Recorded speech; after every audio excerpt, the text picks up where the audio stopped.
Hello friends, और एक बार फिर से स्वागत करता हूं आज के इस वीडियो में। और सबसे पहले मैं आप लोगों को एक लाइन कहना चाहूँगा। ये एक ऐड अभी चल रहा है, आप लोगों को ज़रूर से ज़रूर सुना होगा कि आजकल रिलेशनशिप में घुसना आसान है लेकिन वापस निकलना मुश्किल। इसी तरह से आपको NBFC लोन ऐप से लोन लेना आसान है लेकिन इन सभी से बचना काफ़ी ज़्यादा मुश्किल है।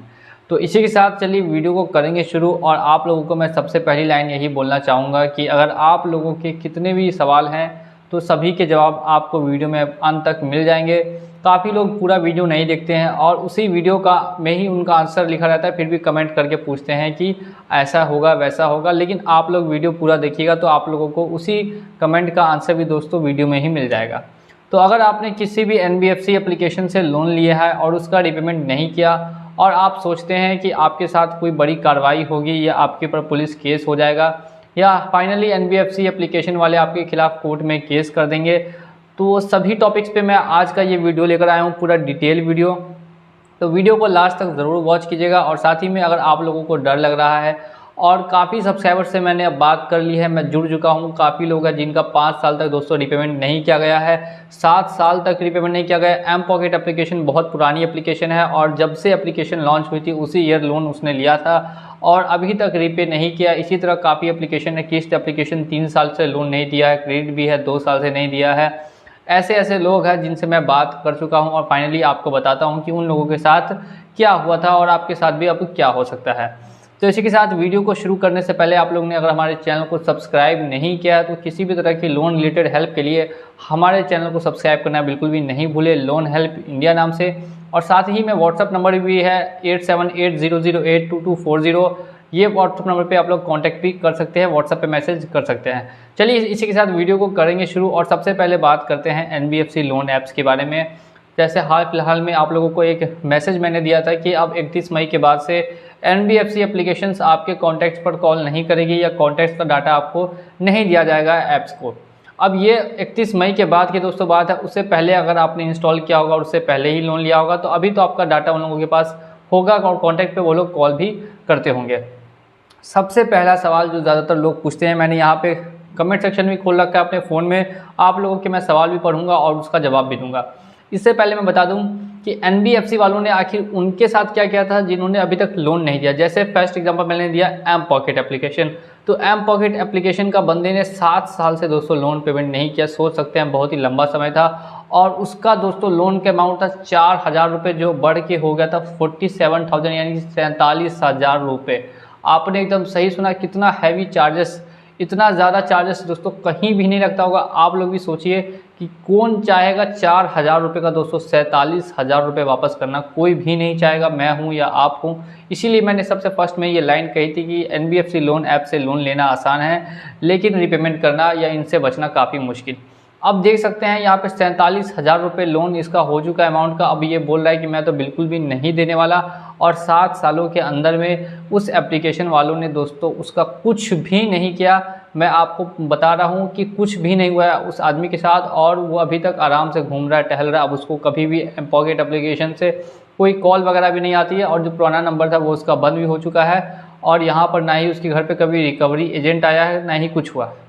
क्रेडिट भी का भी सेम हाल है, किस्त का भी सेम हाल है, नावी एप्लीकेशन से भी सब कुछ बिल्कुल सेम टू सेम है। अगर आपने लोन लिया और लोन नहीं दिया तो शुरू में एप्लीकेशन वाले आपको तंग कर सकते हैं और करेंगे ही। आप किसी भी ऐप से लोन लेंगे, सबसे पहले बात मैं आप लोगों को डिस्क्लेमर दे देता हूं कि अगर आपके पास दोस्तों पैसा हो, अगर इन केस आपके पास पूरा पेमेंट है और आप पे कर दीजिए तो ज़्यादा बेहतर रहेगा। इन केस अगर आपके पास दोस्तों पैसा नहीं है तो फिर आपको डरने की बिल्कुल भी ज़रूरत नहीं है कि ये एप्लीकेशन वाले आपको कुछ भी करेंगे। High risk high reward option यहाँ पे चलता है। NBFC एप्लीकेशंस आपको कुछ डॉक्यूमेंट के बदले लोन देती है लेकिन काफ़ी हाई इंटरेस्ट रेट पे देती है, क्योंकि रिस्क भी यहाँ पे लोगों का हाई होता है कि आप लोन वापस करें या ना करें। मॉर्गेज तो कुछ आपसे लिया नहीं है, तो सिर्फ और सिर्फ आपकी क्रेडिट हिस्ट्री पे आपको लोन दिया है। जैसे यहाँ पर एक भाईजान का मेरे क्वेश्चन है कि एम पॉकेट से उन्होंने 15,000 लोन लिया है, क्रेडिट बी से लिया 20,000, नावी से लिया 70,000, मनी व्यू से लिया है 10,500, पेटीएम पोस्ट पेड से लिया है 7,500 और इतना टोटल इसका लोन का अमाउंट दोस्तों लगभग 1.5 लाख रुपए के आसपास बन रहा है। और अब बोल रहा है कि इसने 3 महीने से पेमेंट नहीं किया है लेकिन आगे चल के ये हो सकता है कि इसका पेमेंट कर दे। तो क्या करना चाहिए अभी से? अब अगर इसको आगे चल के इसका पेमेंट करना है तो फ़िलहाल के लिए तो इसको अपना जितना भी फ़ोन है जिससे भी इसने साइनअप किया है इन सभी एप्लीकेशंस पे, उस पे अननोन नंबर्स को ब्लॉक कर देना चाहिए कि अननोन नंबर्स का कॉल नहीं आए। नहीं तो अगर आप लोग इनका कॉल करेंगे रिसीव तो ये फिर दोबारा आपको कॉल करते जाएंगे और आपको परेशान करेंगे। लेकिन जब आपका कॉल इनसे कनेक्ट नहीं हो पाएगा तो फिर ये आपको कॉल करना बंद कर देंगे और 5 दिन बाद 10 दिन बाद आपको ये कभी भी 1 बार 2 बार कॉल करेंगे और वो भी कुछ समय बाद कॉल करना बंद कर देंगे। फिर आपको धीरे धीरे करके समझ में आएगा कि इन लोगों के द्वारा आपके घर पर और आपके मेल पर एक नोटिस सेंड किया गया है। नोटिस में लिखा होता है कि सेक्शन 25 सेक्शन 138 दोस्तों ये सब चेक बाउंस का केस है और साथ ही में ई-नैक मैंडेट अगर आपने ऑन किया होगा तो उसमें भी केस होता है। पेमेंट्स एंड सेटलमेंट एक्ट के तहत 2 साल की बेलेबल ऑफेंस है। लेकिन ऐसा दोस्तों कभी भी नहीं हो सकता कि आपने अगर अपना ई-नैक मैंडेट ऑन नहीं किया और साथ ही में आपने अपना चेक नहीं दिया और आपके ऊपर केस हो जाए, वो भी सेक्शन 138 या 25 के द्वारा। अब यहाँ पर अगर इन केस आपने अपना ई-नैक मैंडेट ऑन किया है और अब आप सोच रहे हैं कि क्या आपके ऊपर कंपनी केस करेगी या कर सकती है, तो मैं आपको यहाँ पे क्लियर कर देता हूँ कि अगर आपका दोस्तों अमाउंट कम है, जैसे आपका अमाउंट 20,000 है, 40,000 है, 50,000 है, तो इतना कम अमाउंट के लिए कभी भी कंपनी दोस्तों आपके ऊपर केस नहीं करेगी। और इन केस आपका अमाउंट 1 लाख है जिसमें से आपने 50,000 भर दिया तो रिमेनिंग बचा आपको 50,000, तो उसके लिए भी दोस्तों केस नहीं होगा। लेकिन आपने 1 लाख है तो 1 लाख का 1 लाख नहीं बढ़ा तो हो सकता है कि इन फ्यूचर में कंपनी आपके खिलाफ केस करना चाहे। लेकिन आज तक कभी ऐसा हुआ नहीं है कि किसी भी आदमी के खिलाफ कंपनी ने केस किया हो। आज तक ऐसा कुछ भी रिकॉर्ड नहीं किया गया है क्योंकि पर्सनल लोन है। कंपनी अच्छे से जानती है कि अगर केस कर देगी तो केस जीतने में उसको 30 साल तक का समय लग सकता है और अगर आपकी अभी एज 30 साल है तो 30 साल बाद आप टोटल 60 साल के हो जाएंगे और उस समय तक केस चलता रहेगा। कितना लंबा केस जाएगा, कितना पैसा खर्चा होगा, कितना टाइम वेस्ट होगा, और इतना कंपनी के पास बिल्कुल भी टाइम नहीं है। इसी वजह से यहाँ पर आपके ऊपर दोस्तों केस नहीं किया जाता है।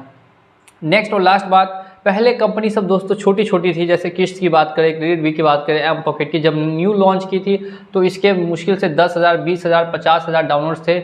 लेकिन अब काफ़ी डाउनलोड्स हो चुके हैं, करोड़ों में है, 1 करोड़ 2 करोड़ ऐसे डाउनलोड्स है और यूज़र्स भी दोस्तों लाखों में है, 20 लाख 50 लाख ऐसे इनके यूज़र्स भी हो चुके हैं जो अभी एक्टिव जिन्होंने लोन लिया है। और उनमें से काफ़ी लोग लोन रीपे भी कर पा रहे हैं और काफ़ी लोग हैं, लाखों लोग हैं जो लोन रीपे नहीं भी कर पा रहे। पर्सनल कारण होता है, जॉब छूट गई होती है, कोई किसी का एक्सीडेंट हो गया, किसी की मेडिकल कंडीशन अभी अच्छी नहीं है और उनसे लगातार लोन मांगा जा रहा है। तो ऐसी कंडीशन में ये अब क्या कर रहे हैं कि किसी थर्ड पार्टी आपको खोज रहे हैं और उसको आपके घर पे भेज रहे हैं। फॉर एग्जांपल अगर मैंने दोस्तों लोन लिया और लोन नहीं दिया, अब वो कंपनी दोस्तों कहाँ है, तो कंपनी है दिल्ली में, मुंबई में, हेडक्वार्टर वहाँ पर मिलेंगे। कोई कंपनी का हेडक्वार्टर आपको आपके शहर में कम चांस है कि मिलेगा। अब वो कंपनी वहाँ से यहाँ तक आपका एजेंट नहीं भेज सकती, ना ही कोई आदमी वहाँ से चल कर आएगा आपके घर तक और आपसे पैसा रिकवरी करेगा। तो ये मेरे शहर में ध्यान दीजिएगा, जो मैंने एड्रेस दिया, तो मेरे शहर में पहले से कोई लोन रिकवरी की कंपनी होगी, उस कंपनी को मेरा डाटा वो कंपनी शेयर करेगी और कहेगी कि इससे लोन रिकवर करके लेके आओ। लेकिन पहले भी मैं बोल चुका हूँ कि लोन रिकवरी एजेंट दोस्तों फर्जी होते हैं और इनसे डरने की आपको बिल्कुल भी ज़रूरत नहीं है। अगर ये एजेंट आपके घर पर आते हैं तो आप इनकी रिकॉर्डिंग कर लीजिए और रिकॉर्डिंग करके अगर आपको तंग करते हैं तो आप इन्हीं के ऊपर केस कर दीजिए। आपको पूरा दोस्तों कंपेंसेशन भी दिया जाएगा और साथ में आपका लोन भी माफ़ किया जाएगा। काफ़ी मैंने केसेस ऐसे देखे, बजाज फाइनेंस के क्रेडिट बी के केस में, क्रेडिट बी के केस में उसको फाइन भी भरना पड़ा था 48 लाख रुपीज़ का, साथ ही साथ में 2 लाख रुपए का कंपनसेशन पे किया था क्योंकि रिकवरी एजेंट ने बदतमीजी की थी और साथ ही में गाली गलौज की थी अपने जो भी उनका कस्टमर था उनसे। सबसे पहले तो रिकवरी एजेंट का कहीं पर कोई रोल नहीं है, वो कहानी है लेंडर और बोरोवर के बीच में, जिसने लोन लिया और जिसने लोन नहीं दिया। तो लीगल अगर देखा जाए तो यही है कि रिकवरी एजेंट नहीं भेजना चाहिए घर पे। उनको करना क्या चाहिए कि आपके ऊपर केस कर देना चाहिए कोर्ट में कि आपने उनका पैसा पेमेंट नहीं किया, अगर आप लोग करते नहीं है तो। लेकिन कंपनी कभी भी ऐसा नहीं करती है क्योंकि जानती है कि अगर केस कर देगी तो केस जीतने में उनको 30 साल का समय लग जाएगा। अब ऐसी चिंदी एप्लीकेशंस को मैं क्या ही कहूँ, क्रेडिट बी से लेके, धनी से लेके और बाकी बहुत सारी एप्लीकेशंस है, मनीव्यू, नावी। और आपको मैं यहाँ पे बता दूं कि आपने अगर किसी भी एप्लीकेशन का लोन नहीं दिया तो अब आपको डरने की बिल्कुल भी ज़रूरत नहीं है। 2023 दोस्तों चल रहा है, जब 7 सालों में कोई कंपनी किसी का कुछ नहीं कर पाई तो अब आपका क्या होगा आप भी समझ सकते हैं। अगर आपने 3 महीने 4 महीने हुए हैं लोन लिए हुए तो कंपनी खूब तंग करेगी, बहुत कोशिश करेगी आपसे लोन रीपे करने की और साथ में मैसेज भी करेगी कि आपके खिलाफ मैंने कोर्ट में केस कर दिया है, आपके घर पर पुलिस आने वाली है, ये दिस डैट, और ऐसे करके आपको बुरी तरह से परेशान करती है, मेंटली टॉर्चर करने की कोशिश करती है। लेकिन इससे इससे आपको बिल्कुल भी डरना नहीं है। पहले से तैयार रहना है कि ये सब चीज़ें होने वाली है, तो इन सबको जितना आप लोग सिंपल लेके ये चलेंगे उतना ज़्यादा आप लोगों के लिए सही होगा, और जितना ज़्यादा आप लोग इसको कॉम्प्लिकेट करते जाएंगे उतना ज़्यादा दोस्तों ये कॉम्प्लिकेट होते जाएगा। तो सबसे बड़ी बात है कि आप इन सभी चीज़ों को सिंपल लेकर चलिए कि ये सब कंपनी वाले अपना पैसा वापसी के लिए कर सकते हैं, लेकिन इन सभी से कुछ भी होने वाला नहीं है। फाइनली आपके सिविल स्कोर पे इफेक्ट पड़ेगा, क्योंकि जैसा आप लोग जानते हैं कि ये सभी एप्लीकेशंस NBFC एप्लीकेशन है, और NBFC एप्लीकेशंस सिविल में रिपोर्ट करती है, और आपके सिविल स्कोर को दोस्तों यहाँ पे कम कर दिया जा सकता है। और कितना कम किया जाएगा इसकी कोई लिमिट नहीं है, जितना लंबा आपका दोस्तों नॉन रिपेमेंट होगा उतना ज़्यादा कम किया जाएगा। और सिविल स्कोर कम होने से आपको फ्यूचर में किसी भी अदर बैंक से या कहीं से भी पर्सनल लोन, या मैं कहूँ तो एजुकेशन लोन या अनसिक्योर लोन, बिना सिक्योरिटी के लोन आपको नहीं दिया जाएगा, और अगर दिया भी जाता है तो काफ़ी हाई इंटरेस्ट रेट पे दिया जाता है, जो आप बोरो नहीं कर पाएंगे, ले नहीं पाएंगे। और इसी तरह से कंपनी आपका सिविल स्कोर या क्रेडिट हिस्ट्री बर्बाद कर देती है, और ताकि आप लोग फ्यूचर में कभी लोन ना ले सके। और बाकी आपको अगर इसके जाल से बाहर आना है तो मैंने पहले ही बता दिया कि ये सभी चीज़ें आपको सबसे पहले से पता होनी चाहिए कि आपके साथ साथ ये एप्लीकेशन वाले कर सकते हैं, और आप इन सब से निपटने का रास्ता भी मैंने बताया हुआ है। काफ़ी एप्लीकेशन है, काफ़ी वीडियोस है, लगभग 600 से ज़्यादा वीडियोस और सभी एप्लीकेशंस पे बने हुए हैं। तो आपको जिस एप्लीकेशन के बारे में पूरी फुल डिटेल में जानकारी चाहिए हो तो उस एप्लीकेशन का नाम लिख के साथ ही साथ में आगे में लिखेंगे लोन हेल्प इंडिया, तो फिर मेरा चैनल आपको दिखाई देगा, और साथ ही में उसका वीडियो भी दिखेगा। उस वीडियो को पूरा देख कर आपको समझ में आ जाएगा कि ये एप्लीकेशंस का क्या नियम है। इसके साथ यहाँ पर मैं वीडियो को एंड करूँगा, ज़्यादा लंबा वीडियो नहीं बनाना चाहता हूँ। वीडियो को एंड करने से पहले बोलना चाहूँगा कि अगर वीडियो पसंद आया हो तो चैनल को सब्सक्राइब करके वीडियो को लाइक करना बिल्कुल भी नहीं भूलिएगा। इसी तरह की आपको इन्फॉर्मेशन वाली वीडियोस मेरे चैनल पे लोन से रिलेटेड हमेशा मिलती रहेगी। मिलेंगे अगली वीडियो में,